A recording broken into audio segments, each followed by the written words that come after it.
Oke, bismillahirrahmanirrahim. Assalamualaikum warahmatullahi wabarakatuh. Waalaikumsalam warahmatullahi wabarakatuh.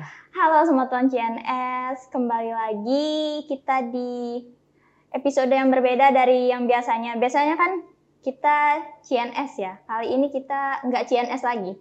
Bukan nggak CNS lagi ya teman-teman, maaf. Tapi kita move sedikit. Kita hari ini episode tentang LPG Plus. Teman-teman pasti udah pernah melihat LPG Plus itu apa di episode-episode sebelumnya. Oke, hari ini Dinda kedatangan narasumber yang teman-teman pasti udah nggak asing lagi karena sebelumnya narasumber Dinda ini udah pernah bersama Dinda di sini dan kita balik lagi di sini karena kita bakalan mengupas tentang apa sih, tentang narkoba, tentang psikolog, apapun itu. Tapi pasti teman-teman ada yang belum kenal kan sama kakak yang ada di sebelahnya Dinda. Jadi kita kenalan dulu seperti biasa dengan kakak siapa? Halo Sobat Tuan LPG Plus ya. Aku Ayu Wardani, MPC psikolog klinis di Klinik Pratama BNNP Nusa Tenggara Barat. Wow, tuh. Jadi kakak yang sebelah ini sebenarnya psikolog, guys. Kayaknya teman-teman nih kalau ada yang merasa butuh psikolog bisa nih kayaknya ke Kak Boleh, silahkan datang ke BNNP, konsultasinya gratis, tidak dipungut biaya. Oke, jadi hari ini kita bakalan bahas apa nih Kak? Mau tentang narkobanya kah atau tentang psikolognya? Atau mau dua-duanya nih kita kolaborasiin?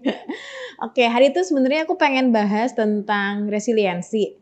Karena kan kalau di klinik kita, di klinik rehabilitasi BNNP NTB, salah satu pemicu remaja ya, sekarang kan yang banyak pakai awal mulanya remaja. Iya, betul. Jatuh ke lubang penyalahgunaan narkoba ini adalah karena resiliensi mereka yang rendah. Mereka ketika menghadapi masalah cenderung mudah menyerah, putus asa, terus secara emosi juga tidak stabil, tidak punya dukungan dan lain sebagainya, sehingga pelariannya itu ke narkoba. Waduh. Jadi yang awalnya coba-coba, selanjutnya putus cinta dikit, make. Dimarahin orang tua, make. Nggak dibeliin motor, make. Semua Gitu. ujung-ujungnya make. Iya, ya. make jadi solusi sekarang Iya, itu. Betul banget. Tapi tadi udah disebut resiliensi. Asing sih itu buat Dinda karena pertama kali denger nih. Kira-kira resiliensi itu apa? Baik, resiliensi itu adalah kemampuan seseorang ketika dia dihadapkan pada masalah, kemudian bagaimana dia menghadapi masalah itu, kemudian bagaimana dia bangkit lagi setelah menghadapi situasi sulit atau situasi masalah yang dia hadapi. Jadi nggak cuman sampai selesai, oke, aku sudah melewati masalah, tapi sampai dia kembali bangkit dari situasi sulit yang dia hadapi. Oke. Kalau resiliensi ini berlaku ke semua orang kah? Atau semua orang. Ada kalangan-kalangan tertentunya? Semua orang. Pada dasarnya kita semua manusia itu harus punya resiliensi. Karena kan nggak ada manusia yang nggak punya masalah. Cuman dua ya manusia yang nggak punya masalah. Balik lagi nih ke topik minggu lalu. Apa aja tuh dua manusia yang nggak punya masalah? Apa ya? Teman-teman ada ingat nggak? Coba ditulis di kolom komentar. Karena Dinda lupa sebenarnya. Jadi manusia yang nggak punya masalah tuh cuman dua. Yang sudah mati sama yang gila atau sakit jiwa. Bukan sakit jiwa, yang gila ya. Nah itu sudah yang mereka tidak mikirin masalah gitu.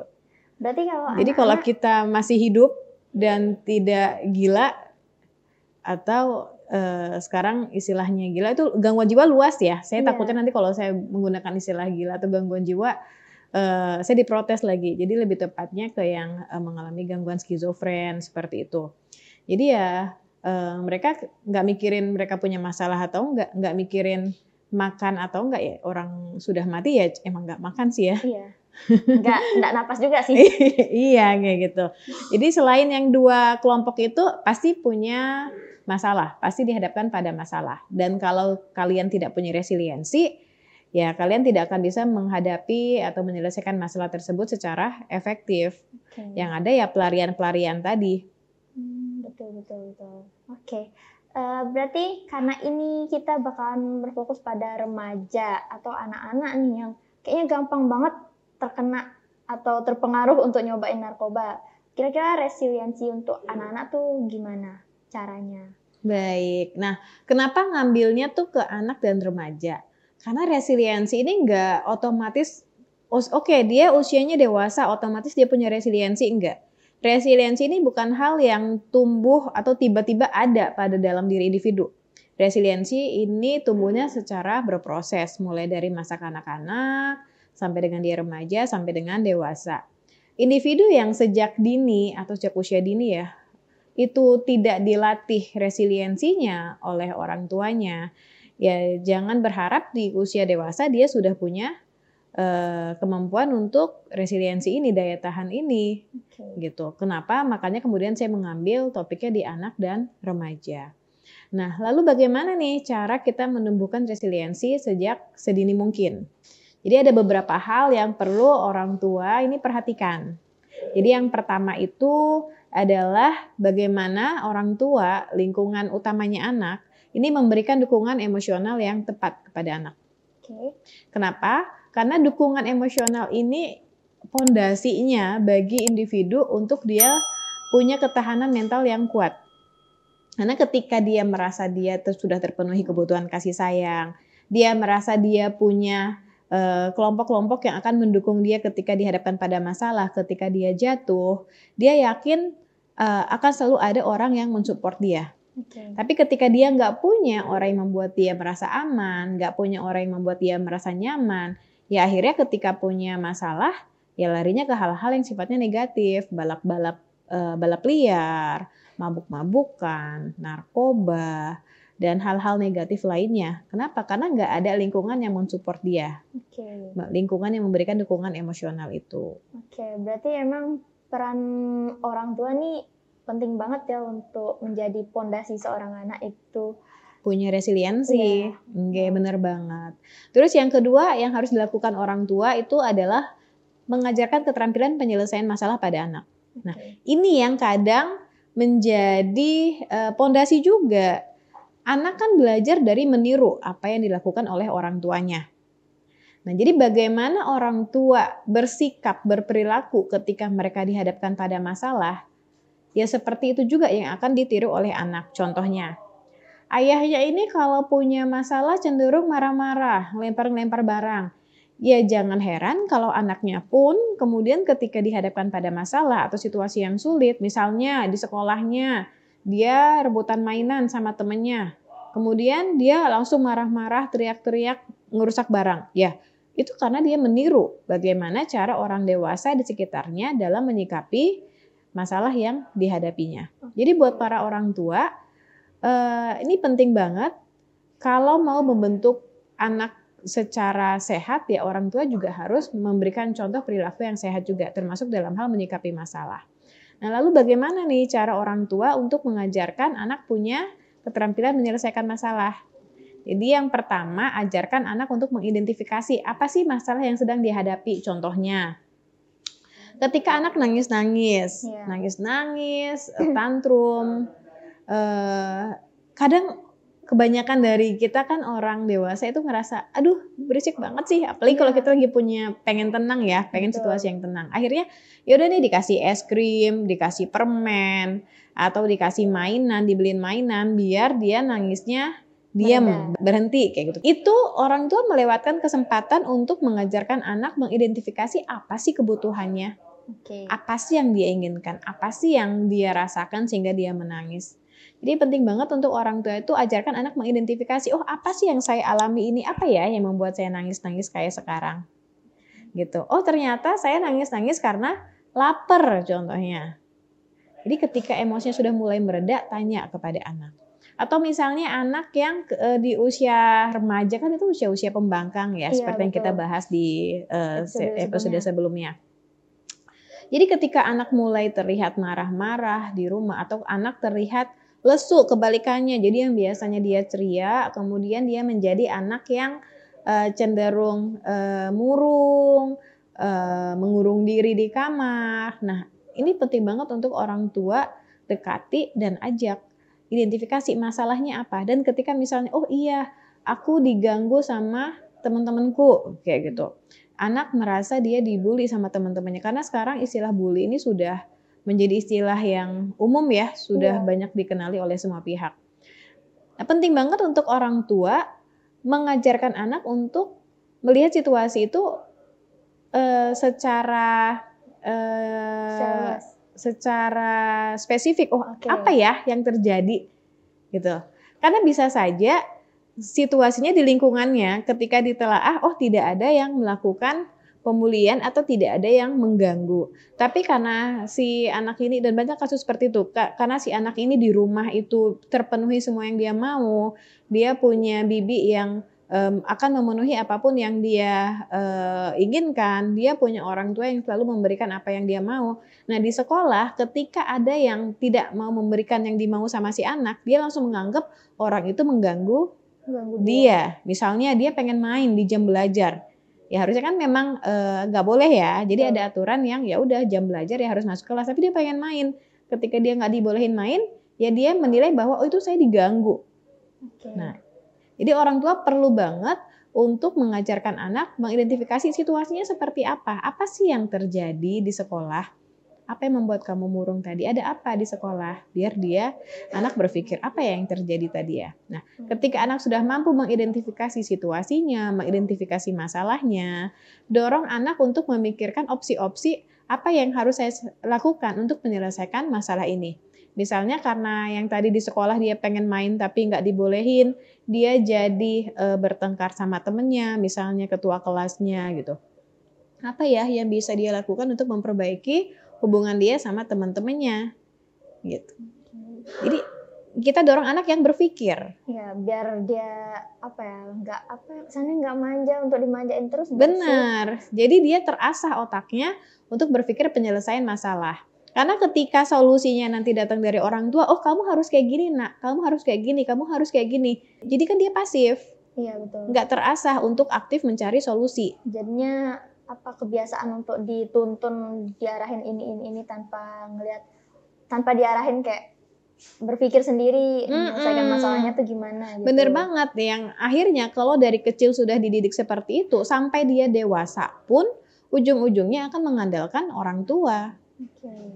Bahkan banyak sekali case di mana sekarang anak nggak takut melakukan kesalahan. Karena dia tahu, aku melakukan kesalahan apapun, sebesar apapun, pasti akan ada orang tua yang membacking aku, yang akan menyelesaikan masalah-masalah yang aku hadapi. Misalnya ketika mereka terlibat pinjol, ya kan? Betul. Judi online, pinjaman online, mereka nggak takut. Karena berpikir kayak, udah aman aja kan ada orang tua aku. Mungkin habis itu dia nangis-nangis, maaf, habis ini aku nggak akan lakukan lagi. Akhirnya orang tuanya yang bayarkan hutang-hutangnya. Ya udah. Jangan heran kalau besok ya akan dilakukan lagi. Kenapa? Karena pola itu yang sudah dilakukan orang tua sejak dini. Jadi ayah dan bunda penting banget untuk sejak dini mendorong anak untuk berpikir bagaimana cara menyelesaikan masalahnya. Kemudian ketika dia sudah menemukan opsi-opsi solusinya, maka orang tua perlu untuk mendorong anak untuk action. Betul. Biar nggak hanya di kepalanya aja. Benar. Nggak cuma di kepala. Tindakan yang dilakukan. Bener banget, itu yang harus dilakukan oleh orang tua. Actionnya jangan lupa. Kalau sudah action, ajarkan anak untuk evaluasi. Langkah yang saya ambil ini efektif atau enggak ya? Kalau ternyata efektif, berarti langkah ini bisa saya terapkan di kemudian hari kalau ada masalah yang sama. Kalau langkahnya ternyata tidak efektif, evaluasi apa ya yang membuat langkah yang saya pilih ini tidak berhasil menyelesaikan masalah saya. Ini tuh yang penting banget, yang sering sekali dilupakan oleh orang tua. Ya walaupun karena orang tua tuh sayang banget sama anaknya. Iya. Gitu. Jadi kadang anak punya masalah di sekolah, orang tua yang kadang turun tangan. Betul. Gitu. Kayak ribut sama temennya, anaknya langsung cepu. Bunda tadi aku digangguin sama temen. Ujungnya ntar orang tuanya yang datang nyari gurunya. Dan orang tua jadi ngubungin orang tua temennya. Akhirnya jadi masalah antar orang tua. Iya. Padahal anaknya nanti udah baikan, udah berteman lagi, orang tuanya yang masih orang tuanya yang sebeng-sebengan gitu. Betul. Kayak gitu. Terus yang ketiga yang bisa dilakukan orang tua untuk menumbuhkan resiliensi pada anak, yaitu bangun kepercayaan dirinya. Dengan apa? Yang paling penting dilakukan adalah hargai proses yang dilalui oleh anak. Puji prosesnya, bukan hasilnya. Ini penting banget. Tapi orang tua tuh bisa dibilang lebih sering melihat hasilnya daripada proses tiap-tiap anak itu. Kadang anak-anak tuh merasa prosesnya dia tuh kayak susah, banyak banget proses yang dilaluin. Tapi yang dilihat tuh kayak cuma hasilnya. Terus kalau hasilnya tuh nggak sesuai itu orang tuanya bakalan kayak oh ya udah gitu aja. Benar. Jadinya anak menormalkan tindakan mencontek. Oke. Kenapa? Ya karena yang akan dihargai orang tua adalah hasilnya. Kalau aja. kamu dapat nilai A, kamu boleh beli PlayStation. Kalau kamu dapat peringkat tinggi, kamu nanti boleh kemana? Boleh beli ini, boleh beli itu. Ya akhirnya untuk mendapatkan itu dia melakukan segala cara. Itulah ketika kita melihat hanya pada hasilnya. Jadi ayah dan bunda penting banget untuk yang dihargai adalah prosesnya yang dilalui oleh anak itu. Misalnya dia sudah belajar dengan tekun di sepanjang, maksudnya dia bukan tipe yang SKS ya, dia tiap malam memang dia belajar. Kemudian ketika di minggu ujian juga dia ngurangi mainnya. Nah, meskipun dia tidak mendapatkan nilai yang memuaskan menurut orang tua, hargai prosesnya itu. Betul. Karena dengan dihargainya nanti anak-anak tuh pasti tetap akhirnya bisa nerima dengan nilainya itu. Karena orang tuanya juga ya udah nggak apa-apa tuh itu nilai yang hasil dari usaha kamu sendiri. Jadi lebih ikhlas aja mungkin ya nerimanya. Benar banget. Jadi anak juga nggak menghalalkan segala cara untuk mendapatkan yang dia mau. Seperti itu. Nah, itu penting banget untuk orang tua lakukan. Kemudian juga dorong kemandirian anak. Ini dimulai dengan PR. Jadi orang tua mohon tidak mengerjakan PR-nya anak. Jadikan PR itu menjadi tanggung jawabnya anak. Seperti itu. Jadi dorong kemandirian mereka untuk menyelesaikan sesuatu tugas yang merupakan tanggung jawabnya sendiri, ya lakukan secara mandiri. Kita sebagai orang tua itu mendampingi anak, menyemangati anak. Kalau dia mengalami kesulitan, kita bantu dia untuk mencari solusinya. Bukan kita yang menyelesaikan masalahnya, tapi kita bantu dia untuk dia bisa menemukan solusinya. Seperti itu. Jadi kemandirian anak juga jangan lupa untuk dilatih. Betul banget. Seperti itu. Oke. Selanjutnya aku mau nanya masih tentang puji proses. Kalau misalkan nih ada beberapa orang tua yang dia memuji keduanya nih, prosesnya tuh dipuji, hasilnya juga dipuji, tapi di saat dia memuji hasilnya tuh ada kayak kata-kata yang harusnya kamu begini, yang satu sisi tuh buat anaknya seneng, tapi satu sisi buat anaknya tuh kayak ngerasa ragu lagi nih beneran saya dipuji atau enggak, itu gimana? Apakah itu termasuk memuji prosesnya juga dan memuji hasilnya atau setengah-setengah jadinya? Pujian gak ikhlas jatuhnya ya. Jadi kamu baik tapi ya, gitu ada ya. Kata tapi, ada title tapinya di situ. Jadi kalau kita mau memuji ya sebaiknya nggak usah ada tapinya ya sih, gitu. Karena itu jadi terlihat tidak ikhlas. Iya benar. Pujian yang masih ada kata tapinya itu. Betul. Jadi kalau kita memang sudah memuji anak, wah mama menghargai usaha kamu belajar, mama melihat kamu tiap hari membaca, minggu ujian ini mama melihat dengan sendiri kamu tidak bermain mainan yang biasa dia mainkan, apakah itu HP, komputer dan lain sebagainya. Itu kamu luar biasa loh, kamu bisa mendorong diri kamu sendiri seperti itu. Ya, itu salah satu bentuk pujian yang benar sebenarnya. Daripada yang kayak udah dipuji terus tapi harusnya kamu tuh begini. Itu kayak bikin down lagi ya. Down lagi, jadi kayak sih gitu. Ya akhirnya besok-besoknya ya udah deh, karena yang penting nilai. Iya. Apalagi anak-anak sekarang tuh bisa dibilang prinsipnya kalau dalam ngerjain tugas yang penting jadi, toh yang dilihat nilainya. Bener banget. Orang tua tuh bukan orang tua aja ya, tapi kebanyakan orang kayak lebih melihat hasil aja gitu, nggak tahu gimana prosesnya. Sedangkan menurut Dinda sendiri, dari POV-nya Dinda, proses tuh penting kan. Di proses itu kita dibentuk semuanya, entah itu kita gagal atau apanya kan di proses itu. Ntar hasilnya ya udah belakangan aja. Bener nggak sih? Hasil tuh nggak selamanya bagus. Hasil kan sekarang bisa dimanipulasi ya. Iya benar, bisa bayar. Iya, apalagi sekarang banyak aplikasi editor gitu ya. Betul. Aplikasi editan itu. Iya. Ijazah aja sekarang bisa dibuat ya. Ups.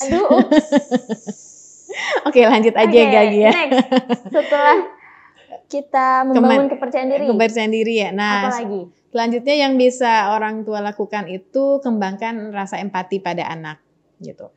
Ini penting untuk dia bisa punya stabilitas emosi yang baik ketika dia berinteraksi dengan orang lain, ketika dia dihadapkan pada masalah dengan lingkungannya. Karena ketika dia punya empati, dia bisa merasakan apa yang orang lain rasakan. Itu juga bisa membantu anak untuk menurunkan egosentrisnya, seperti itu. Karena gini, di dalam lingkungan pertemanan, diri kita sendiri deh, di lingkungan pertemanan kita, kalau kita nggak punya empati, cenderung kita akan dijauhi kan? Iya, betul. Sama teman-teman kita. Betul. Kita nggak dianggap menghargai orang lain, kita nggak dianggap perasa gitu. Kepala atau mau menang sendiri. Mau menang sendiri, bosi. Iya, kan empati itu penting. Betul banget. Karena kalau nggak ada rasa empati juga, ya ngapain gitu. Maksudnya kalau aku sendiri di circle pertemanan terus kayak ada yang kayak gitu, aku pasti kayak ya pasti malu banget sama temen yang kayak gini. Ujungnya kayak males aja, dijauhin juga ujungnya. Benar. Dia dianggap nggak bisa menempatkan posisinya. Jadi contohnya misalnya lagi diskusi kelompok ya. Terus ada temen yang nggak bisa hadir karena misalnya orang tuanya masuk UGD, masuk rumah sakit, kecelakaan dan lain sebagainya. Dia nggak bisa berempati dengan, ya harusnya walaupun orang tuanya meninggal sekalipun, ini tugas kelompok, kalau nggak namanya nggak ditulis. Itu kan berarti dia sudah tidak punya empati, dia tidak bisa menempatkan posisinya kalau ada di posisi temannya. Betul. Gitu. Berarti kalau bisa dibilang kalau misalkan dengan case yang seperti itu berarti ada banyak malah harusnya ditemenin temennya yang itu. Oke. Terus ya nggak boleh ya, apalagi orang-orang sekarang tuh kayak suka melihat dari mana yang lebih penting. Bener. Sama orang-orang sekarang tuh suka banget membandingkan dirinya dengan orang lain. Jadi contohnya gini, teman lagi cerita kan harusnya kita berempati ya gitu. Tapi dia malah, lo mah mending. Gue nih kayak gini gitu. Apa enggak, kamu gitu aja udah. Iya, kamu gitu aja lemah gitu. Jadi aku loh lebih susah hidupnya, bla bla bla bla bla. Terus udah bilang kayak gitu, aku tapi nggak pernah tuh cerita atau ngeluh-ngeluh. Itu tuh sebenarnya bikin orang tuh jadinya males untuk cerita. Padahal yang cerita tuh ya nggak jauh-jauh dari cuma mau didengerin aja sih sebenarnya, sama divalidasiin perasaannya. Bener. Orang yang kayak gitu akhirnya kalau dia punya masalah, temannya mau dengerin nggak? Enggak. Jarang. Iya. Males gitu. Iya, karena kayak ngapain deh kemarin juga nggak dengerin, bukan nggak dengerin tapi kayak kemarin dia malah banding-bandingin, akhirnya kayak ya udah mending di keep sendiri aja. Iya ya, jadinya akhirnya karena nggak punya siapa-siapa ya larinya ke hal-hal yang negatif. Betul banget. Mungkin dia berpikir dengan dia lari ke yang negatif itu, oh ya udahlah nggak apa-apa, yang penting saya merasa lega, tenang aja. Padahal itu sementara aja kan tenangnya tuh, pasti nanti ada masanya dia bakalan ketarik lagi dengan masalah-masalahnya dia. Bener, masalahnya nggak selesai. Betul. Cuman apa yang dia lakukan itu membuat otaknya tidak fokus pada masalah. Oke. Selanjutnya ada apa nih? Nah, selanjutnya yang perlu orang tua lakukan kepada anak dan juga remaja adalah membiasakan mereka dengan gaya hidup sehat. Seperti itu. Jadi mulai jangan menormalisasi begadang. Jadi penting banget untuk orang tua menanamkan kepada anak tidur cukup itu penting. Makan makanan sehat itu harus. Pengendalian diri ketika kamu lagi emosional itu wajib kamu lakukan. Misalnya dengan relaksasi pernafasan, dengan stretching dan lain sebagainya untuk menenangkan lagi debaran-debaran akibat cemas yang menghadapi masalah itu. Tapi kalau tidak dibiasakan sejak dini untuk rajin olahraga, pola makan yang sehat, gaya hidup yang sehat, ya di masa dewasa akan butuh usaha ekstra untuk membiasakan hal seperti itu. Kalau nggak dibiasakan sejak dini. Betul. Kalau Dinda boleh tahu, pola tidur yang bagus dari jam berapa sampai jam berapa? Minimal itu kan tidur untuk dewasa ya, itu 6 jam minimal. Seperti itu. Iya. Kalau 8 jam lebih baik, karena kan kalau menurut penelitian ya 8 jam ya tidur yang cukup Iya. itu ya. Tapi kan kalau anak-anak bisa butuh lebih banyak dari itu. Oke. Berarti kalau misalkan teman-teman yang lagi nonton nih tidur jam 12, nanti jam 4, jam setengah 5 udah bangun. Berarti itu termasuk nggak sehat tidurnya? Iya, enggak. Belum tentu juga. Bisa jadi dia, oh saya tidurnya cukup kok 8 jam. Jadi saya tidur tuh jam 6 subuh, saya terus bangunnya jam 2 siang. Itu nggak sehat juga gitu ya. Kebalik ya waktunya, bukan di waktu istirahat gitu. Iya, itu penting banget untuk kita telah. Jadi bukan tentang cukup waktu jumlahnya saja, tetapi jamnya juga penting untuk dievaluasi kembali. Misalnya, oh dia jam aktivitasnya adalah, kecuali yang ini ya, kalau memang jam kerjanya adalah jam ngalong ya. Iya. Misalnya orang yang kerjanya shift-shiftan, jadi ada shift pagi, siang, malam, dan dia kedapatan shift malam. Betul. Ya, berarti kan dia memang istirahatnya adalah ketika shift malamnya berakhir. Tapi ada orang yang anak-anak sekolah sekarang ya, mohon Dinda maaf adik-adik ya, oh Dinda juga ya, anak dan mahasiswa ya. Jadi mereka sudah ada jam aktivitasnya itu kan pagi sampai sore biasanya kalau anak sekolah. Tapi mereka malam itu masih tetap main game online, Mobile Legends dan lain sebagainya. Baru tidur itu jam 3. Terus bangun nanti siang itu pun telat. Akhirnya suka bolos dan lain sebagainya. Ya itu kan berarti sudah nggak sehat ya. Dan orang tua kebanyakan mendiamkan dengan alasan, oh kasihan dia baru tidurnya subuh, nggak apa-apa dia bangunnya siang gitu. Padahal alasan tidur subuhnya tuh karena main games. Jadi bukan polanya anak yang dirubah, tapi menormalisasi hal itu. Ya udah deh nggak apa-apa, kasihan, biarin dah dia tidur. Daripada nanti dia sakit dan lain sebagainya. Jadi untuk orang tua penting banget untuk tegas dalam mendorong anak, membiasakan anak punya gaya hidup yang sehat. Oke. Terus kan anak-anak sekarang atau entah itu anak SMA, anak kuliahan tuh ada tuh yang suka ngerjain tugasnya tuh SKS, sistem kebut semalam. Yang kadang mungkin baru tidurnya tuh jam 3, terus udah harus ada kelas lagi jam 7. Itu kan nggak apa ya, bisa dibilang nggak bagus kan jam tidurnya. Jangankan jam tidurnya. Cuma berapa jam tuh tidurnya? 3 jam ya berarti ya? Iya. Jam 3 baru bangunnya tidur. Jam 6. Cuma 3 jam tidurnya. Itu ngaruh nggak sih ke badannya, ke otaknya? Ngaruh pasti. Apakah itu bisa nanti menyebabkan anak-anak tuh akhirnya nyoba yang namanya narkoba? Yang doping, iya. Karena mereka butuh doping kayak gitu kan. Orang yang sistem belajar SKS, aku contohnya. Kita semua. Iya ya gitu. Ujiannya mungkin bisa, tapi ngerasa nggak begitu selesai ujian ditanya lagi udah nggak tahu jawabannya? Iya, betul. Gitu. Karena otak hanya dipaksa untuk bisa pada saat itu. Nah, sedangkan yang lebih bagus ini kan belajar ketika dilakukan secara rutin. Betul. Belajar dengan rutin, membaca dengan rutin, menyicil, mengulang-ulang, itu yang bagus. Sehingga apa yang dia pelajari itu melekat lebih lama di dalam memorinya. Tapi orang yang sistem belajarnya SKS ini cenderung punya ingatan yang mudah terdistraksi, mudah rusak ingatannya. Seperti itu. Ini yang lama-lama, aduh kok aku gampang lupa ya sekarang ya. Ya, itu salah satu dampak dari sistem belajar yang tidak tepat. Oke, berarti jangan itu alasannya Dinda sering lupa. Nah, bisa jadi. Soalnya kadang tuh kalau kita ndak SKS tuh, misalkan ada tugas, terus kayak kita mau tugas dikasih hari ini, dikumpulnya tuh minggu depan nih. Kayak ya udahlah nanti aja karena pas mau ngerjain pas baru dikasih itu kayak mikirnya apa sih tugasnya nggak ngerti. Tapi kalau kita sistem SKS tuh kayak pasti ada aja ketemu jawaban, kayak ya udah ngalir aja gitu jawabannya cepet. Tapi padahal ya udah saat itu aja inget jawabannya. Nanti setelah itu kayak ini apa ya, materi apa, tentang apa nih pelajaran, ternyata sengaruh itu ya. Iya. Sebenarnya itu juga terkait dengan polanya kita yang memang lebih menekankan pada hasil.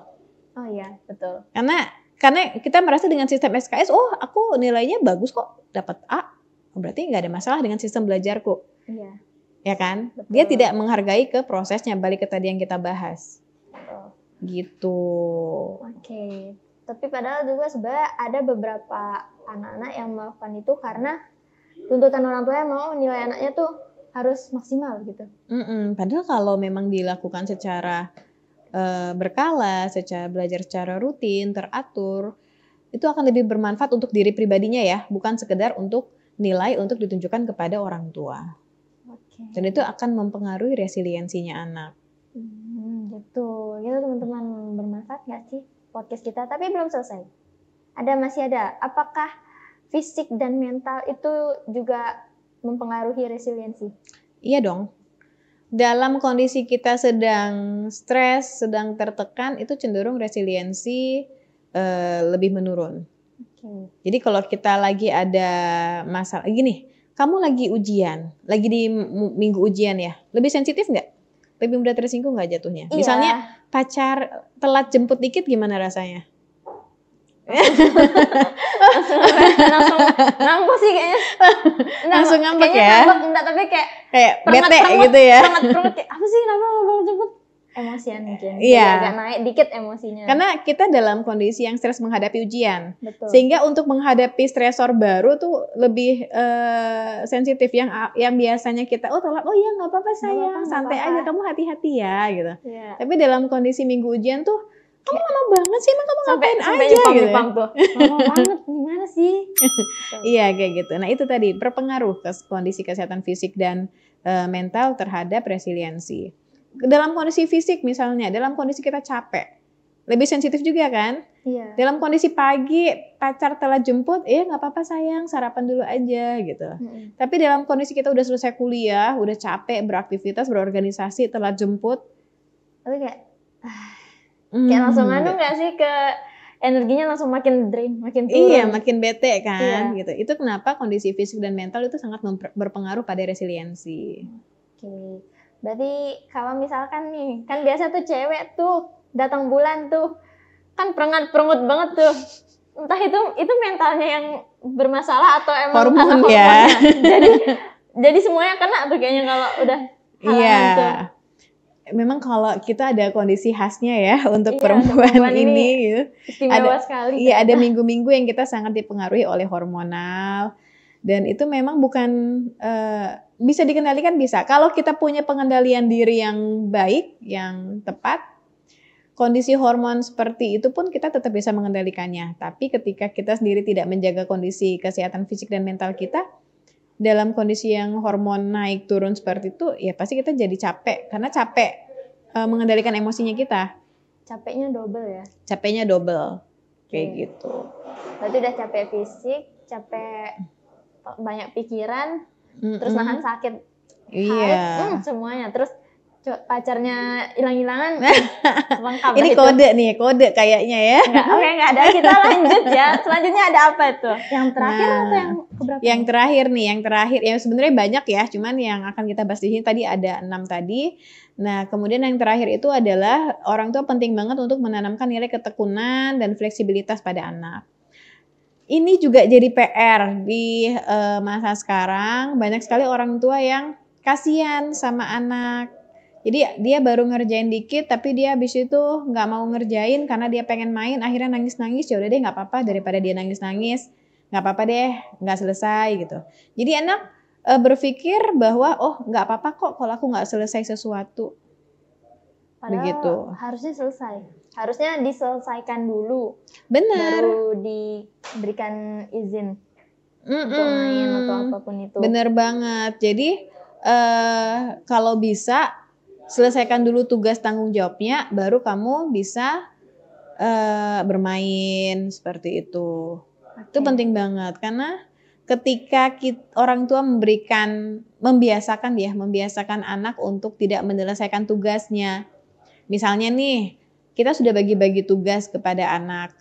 Kita mulai dengan mendidik kemandirian padanya. Kamu punya tugas itu bersihin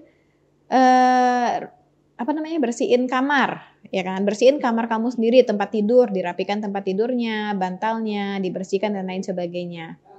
Tapi karena kasihan dia harus buru-buru sekolah, nggak apa-apa deh, biar aku yang ngeberesin gitu. Ya akhirnya sampai dewasa anak tidak terbiasa untuk merapikan tempat tidurnya sendiri karena dimaklumkan untuk hal-hal yang seperti itu yang menjadi tanggung jawab personalnya. Oke.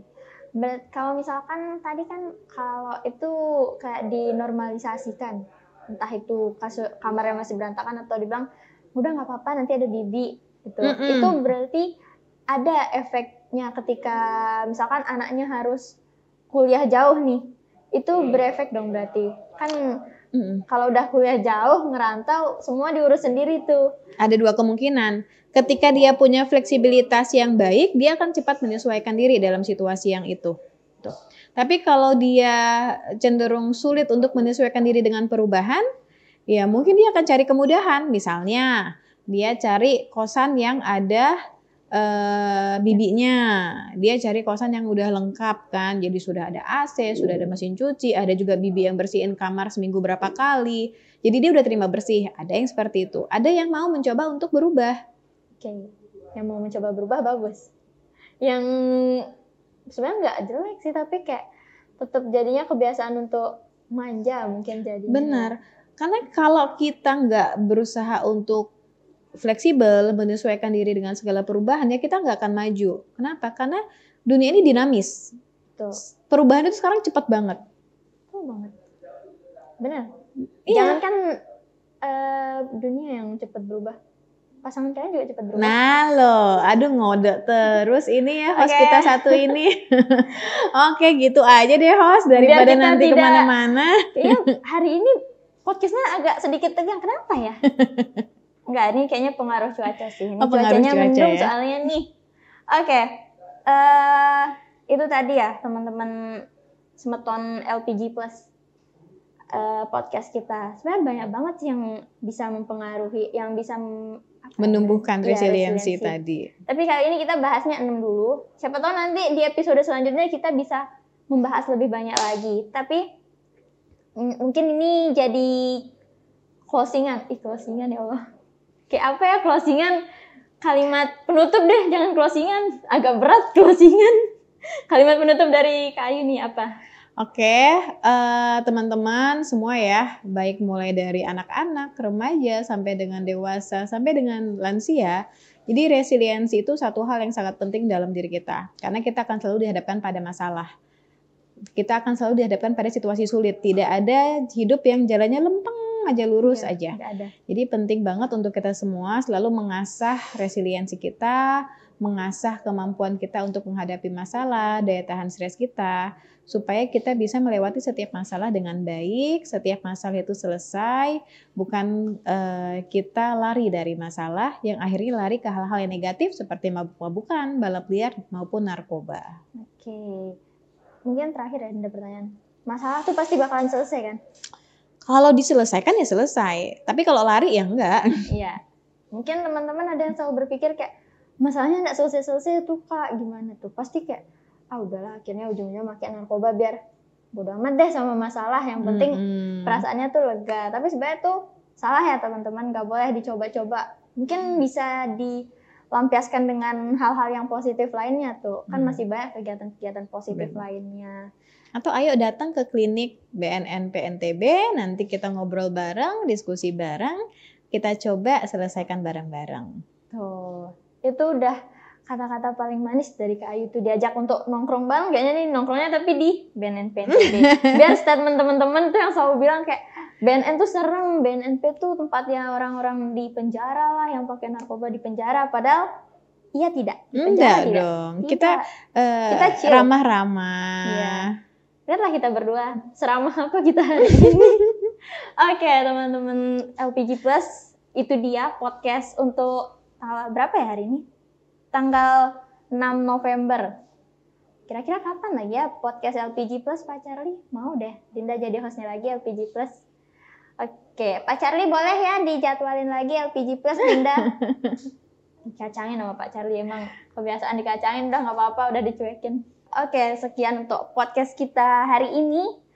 Dan teman-teman pun harus nonton nih dari awal sampai akhir. Dan jangan teman-teman aja yang nonton, harus di-share tuh. Biar infonya tuh nggak hanya kalian aja yang menerima, tapi orang-orang sekitar kalian, keluarga kalian, itu juga menerima informasi pembelajaran baru dari Kak Ayu. Oke, makasih banyak Kak Ayu. Sama-sama Mbak Dinda. Semoga tidak kapok dengan host satu ini. Enggak dong, malah happy nih bisa dapat host yang ceria, yang rame, yang murah senyum. Jadi ikutan berwarna jadinya harinya. Ya nanti kita warnain lagi ya anunya ruangannya BNN ini. Oke, sekian untuk hari ini. Kita berdua pamit undur diri. Sampai jumpa di episode selanjutnya. Wassalamualaikum warahmatullahi wabarakatuh. Bye-bye. Bye-bye.